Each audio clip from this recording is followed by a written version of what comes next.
Good morning, ladies and gentlemen. I'm David Vitale, President of the Chicago Board of Education, and on behalf of my fellow members, I want to welcome you to this special board meeting held this Thursday, February 13th, 2014, in the Chicago Board of Education chambers to receive public comment on the proposed waiver from the Illinois State Board of Education to allow the district and its schools to use the Continuous Improvement Work Plan to comply with state school improvement plan requirements. The board is scheduled to vote on this matter as well as a related item today. Madam Secretary, for the record, please state for the record the notice procedure of this special board meeting. Thank you, Mr. President. Notice of this special board meeting was posted on the cps.edu and cpsboe.org websites on January 30th, 2014. Notifications regarding this special board meeting were also sent to union representatives and state legislators representing Chicago on February 5th, 2014. The public notice was also published in the Chicago Sun-Times on February 5th, 2014. Thank you. This special board meeting of Thursday, February 13th, 2014 is hereby called to order. Madam Secretary, please call the roll. Thank you, Mr. President. Vice President Reese? Here. Board Member Zapp? Here. Dr. Ascoitia? Present. President Vitale? Here. 4 members present. There is a quorum. I would also like to acknowledge Dr. Barbara Bird Bennett, our Chief Executive Officer, and Mr. James Bebley, our General Counsel. Thank you, Madam Secretary. Please lead us in the Pledge of Allegiance. Thank you. I pledge allegiance to the flag of the United States of America and to the republic for which it stands, one nation, under God, indivisible, with liberty and justice for all. I believe Dr. John Barker will open today's presentation on the CIWP waiver application, and then we will proceed with public participation, followed by board members' comments and questions. John? President Vitale, members of the board, many thanks for your attendance this morning in consideration of this waiver request. I have just a few short slides to share with you all this morning. And what I would just call your attention and remembrance to is that the Illinois State Board of Education, ISB, requires that school improvement plans be submitted to the state in their electronic format or with a waiver in another format. CPS has for the past 5 years used the CIWP, which is also in electronic format, but as the way that we submit our continuous improvement work plans and school improvement plans to the state. We are yet again seeking a waiver to allow us to submit to the state this year the CIWP. The former waiver expired in June 2013, so we are actually right on schedule for the request for not only the waiver, but then also the board's request, the request of the board to approve those plans and submit them to the state. Process would be such that we would ask you all for the waiver today that we will submit to the state, and ISB has given indication to us verbally that they will accept this again, that the CIWP does meet their approved formatting and would be able to meet the needs for the school improvement plan. Then we would submit all of those plans that you all would approve today and pass those on so that we will be in compliance with state regulations. Thank you. Joe, do you want to ask? Yeah, can you just say why exactly, more specifically, is the need for the waiver? Why does it deviate from the form that ISB prescribes? Thank you for that question. The form that the state uses is an electronic form called Rising Star. And Rising Star is actually the form that we use to submit our district improvement plan. There's a level of detail that we need to provide to the state that's actually allowed under our CIWP that the Rising Star program does not allow.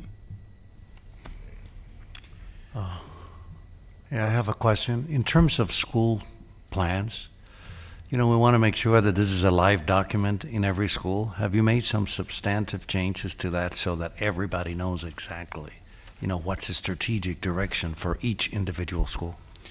Appreciate that question too. One of the things that's happening this year that has not necessarily happened to this level of extent in years past is the CIWP is incorporated into a strategic planning process that under Dr. Bird Bennett has become much more strategic, more streamlined, and more intentional so that schools will indeed use these as living documents and continue to update them. And I suspect they all connect to the pillars. In fact, they do. In fact, that's Thank you. the connection that the schools would tie to the overall district improvement plan. That district improvement plan is driven by the 5 pillars of the school action plan. Thank you. Questions? All right. Madam Secretary, let's now proceed with today's public participation. Thank you, Mr. President. For the record, I would like to note that registration for the special board meeting was held between the hours of 8 a.m. and 8:30 this morning. Individuals who registered to speak will have 2 minutes to comment, and I will call speakers in the order of registration. This special board meeting will conclude after the last person who has signed in to speak has spoken, or at 9:30, whichever occurs first. When called to the microphone, please state your name. I will proceed, Mr. President, by calling the first speaker, and that would be Okima Lewis, followed by Roy Baldwin, and then the last speaker, Michael Brunson. Ms. Lewis?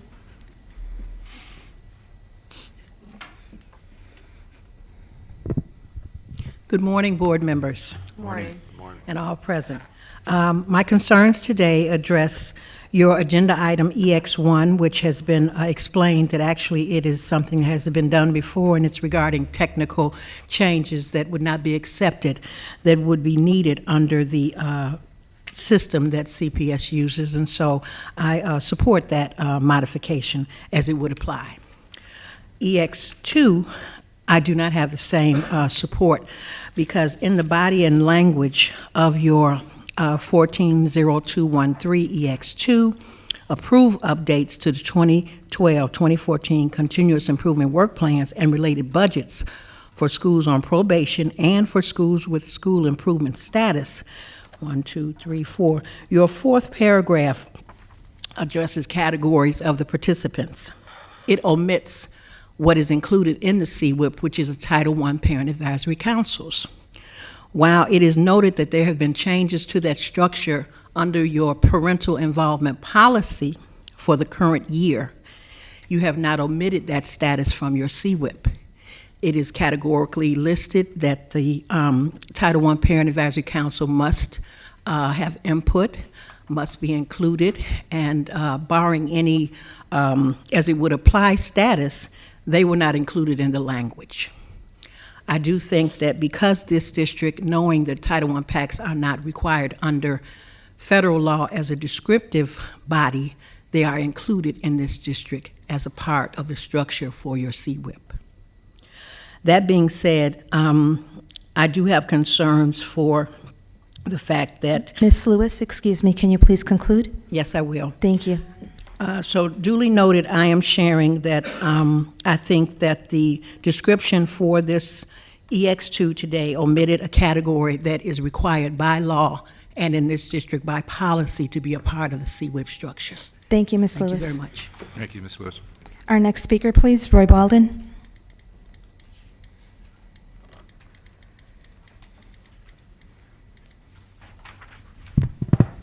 Good morning, members of the board, Ms. Bennett. My concern on this policy that you're requesting approval for today, as the collaborative chairperson and Title I PAC chairperson as well, many of my schools had no opportunity to provide input into this document. So with that being said, as she stated, we're being omitted from this as an individual that would provide input. So that's my main concern, and hopefully we can discuss that. And before you approve it, hopefully you can revise it and include us before you do that approval. Thank you, Ms. Young. And our last speaker, Mr. President, Michael Brunson, please.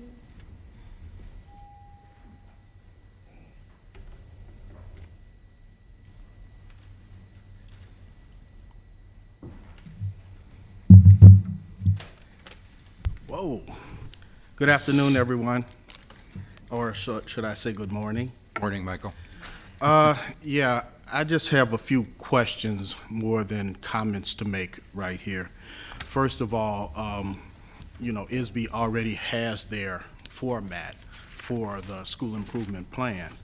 And so I would really like to have a really detailed explanation as to why we have to go to a CIWP instead of using the plan that's already there. I mean, what are the benefits for that? I don't think that's ever really been explained. I do hear these high-level terms used, but I still don't quite understand it. And Following on that, I would also like to know how exactly does the CWIP help the schools get off probation? I've noticed on here we have over 400 schools that are listed on, improvement or probation and all of that. What is the CWIP doing to help them get off of probation? I think that needs to be explained. And then my final question has to do with the local school councils, because the member just came up and said that this had not been vetted through the local school councils. And I know in the past, CPS has not really been helping these schools get off of probation, and a lot of them have ended up in the hands of AUSL. So there is a question of whether or not this is one more step towards the disempowerment of the local school councils. So I'd like to know, what steps are being taken to involve the local school councils in this process also. Is there anyone that can answer those questions now, or will they? We can ask John again. I think he's already answered at least one of them, or maybe two of them, but If he could speak in a little bit more detail, John, it would be you helpful, care to and then address the LSC portion. give a little more also. explanation? Okay, If you let him. He's right behind you. I'm going to let John speak to it. thank you. President Vitale, members of the board, thank you for the opportunity to rise to address this issue. Local school councils were consulted in many of the cases there. The idea would be that if a school is on probation, that's not a mandate that has to happen because of the way that the probation language is specified. If the school is... John, I think Okay. we need to clarify again that this is NCLB probation as opposed to other measures we use on school performance. That's correct. That's correct. So as Mr. Brunson points out, there are a substantial number of schools, and President Vitale, as you reminded the board members at the last time we had conversation about this, that No Child Left Behind has a strict set of requirements that ultimately, as those requirements go to 100% of students meeting or exceeding the requirements this year, very possibly if it goes longer, there will be every school in the state of Illinois that will be on this list. So what I would say is that to the extent that schools have consulted the parents, their community, their teachers in this process, there is a sign-off line on the CIWP for parental engagement. What we will do is continue to encourage and model and demonstrate and even provide the assistance on that so that parents can continue to be involved, but there is a sign-off line for parents. Thank you. John, can you extrapolate, how is that sign-off achieved? How exactly do you engage parents? The request is that in order to submit the CIWP, that principals would be responsible for combining and collaborating with all of the involved stakeholders. That information would be forwarded on to the district. We would provide a review of that, but it's ultimately principals' responsibility to get that sign-off and do those kinds of stakeholdering engagements at the local school level. But I am sure in our principal development piece and our collaborative, we do emphasize that a lot because, it takes what happens inside and outside the school to do this and to make sure that everybody's on board with the improvements. I'm sorry, President Vitale, absolutely not necessarily in the principal development, but there is a correspondence to the principals that has indicated that as a part of the NCLB requirement, they engage their parent stakeholders, and the sign-off is completed and the document submitted by the principal. So we assume at the local level they have done that work. And if there are cases where that has not occurred, certainly we would expect someone to flag it to us, and then I would intervene. Thank you. Thank you, Dr. Bennett. Thank you, John. Any other questions from the board members? Comments? I have a question. John, I assume then included in that parent engagement are these Title I advisory councils that the concerns were raised about, and the fact that they're not specifically identified in the board notice or does not mean that they're not intended to be included or that we're somehow shifting the process. That's exactly right. We don't specifically connote and call out those because that might not necessarily be the structure for the parental engagement at that particular school. Okay. All right. Thank you. Can I follow up? And James, from your perspective, is there any? the statute has specific notice requirements, and we follow that, those parties and those notice provisions. Okay. Thank you, John. Other comments, questions? I'm good.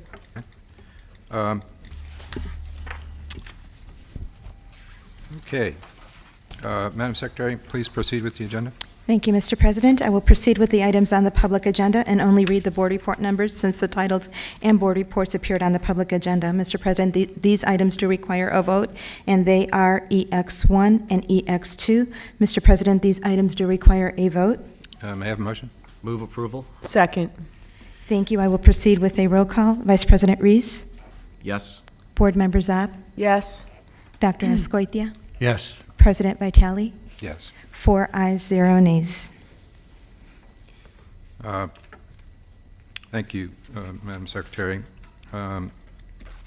Is there a motion to adjourn? Move to adjourn? Second. All in favor? Aye. Aye. Stand adjourned. Thank you very much.